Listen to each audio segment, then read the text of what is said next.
Hello, I'm Chris Badel with Badel Security. Welcome to our vCISO questions and answers series, where I discuss the frequently asked questions we get around the concept of the virtual Chief Information Security Officer.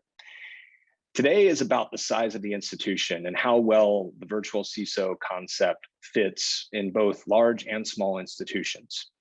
So the first question being, can a virtual CISO adjust to the size of the institution? And the answer is yes. Large and small can benefit from this service. And the nice thing about the service is that it really can scale with the institution as well. I know, so from our experience, as an institution grows in complexity, as it grows in size, it's a matter of maybe calling in other resources on our team, maybe adding more resources to the engagement, whatever that might be. It's a lot easier for us to do as a virtual CISO than it is for the institution to go do and find and hire and train all of those pieces. So the execution of things can happen in a much faster way, but in a much more effective way. So the next question then is can an institution be too small to utilize a virtual CISO service? I would say that the answer is no, but there are a few cautions that I want to warn you of. Typically, what we see in smaller financial institutions is that there's a lot of benefit that can happen from a virtual CISO service in a relative short order. A lot of benefit, framework, policy, risk assessments can all happen, can all be plugged in really quickly and mature the information security program in a very fast way.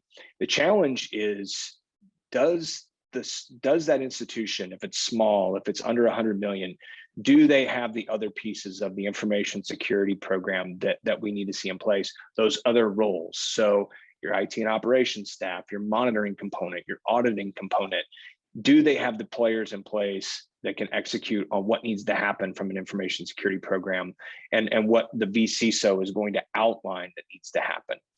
That's often what we see is if a smaller institution comes to us, they're asking us the question of, well, can you also do this? Can you be an admin on this? Can you administer this piece on the firewall, or do this, or help us with patching?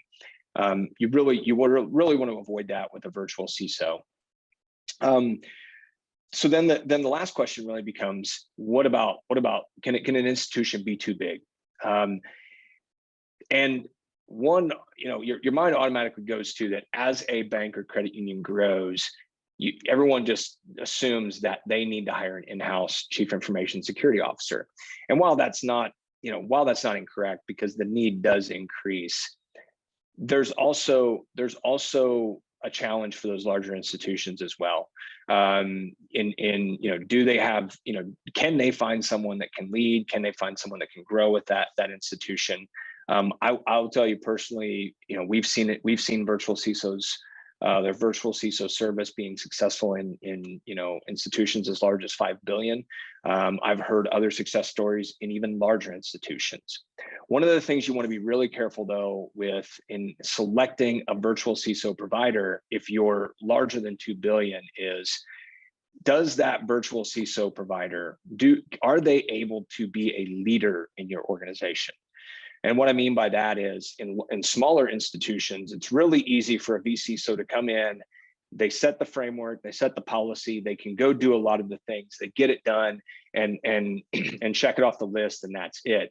In a larger institution, that virtual CISO needs to be able to work through your staff and lead them and help manage them even to a degree in getting things done.